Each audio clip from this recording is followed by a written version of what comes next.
The Prophet Muhammad actually confesses to being a false prophet within the Quran itself. I'm serious, let me show you. In chapter 69, verses 44 through 46, it says that if Muhammad had made something up in God's name or lied about prophecy, then God would punish him by severing his aorta. Now, don't forget that. That's going to be important later. If we turn to Sahih al-Bukhari 4428, we see that Muhammad is on his deathbed, and he cries out to his child bride Aisha and says, "Oh Aisha, I still feel the pain caused by the food I ate at Khaybar. At this time, I feel as if my aorta is being cut from that poison," the same exact punishment that the Quran said would happen to someone for being a false prophet. Really think about that for a second. That's like me teaching to a crowd of people and then saying, if I am a false teacher, let God strike me down with lightning, and then proceeding to be struck down by lightning and having people still follow my teachings. You can also show that Muhammad was a false prophet simply by looking at some of his prophecies that just didn't come true. If we turn to Sahih Muslim 2952,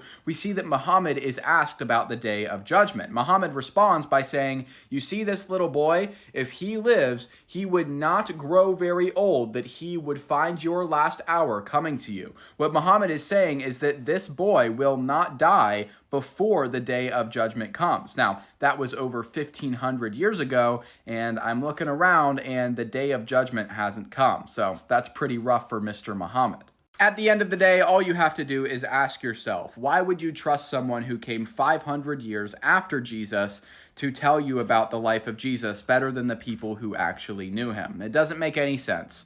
God bless.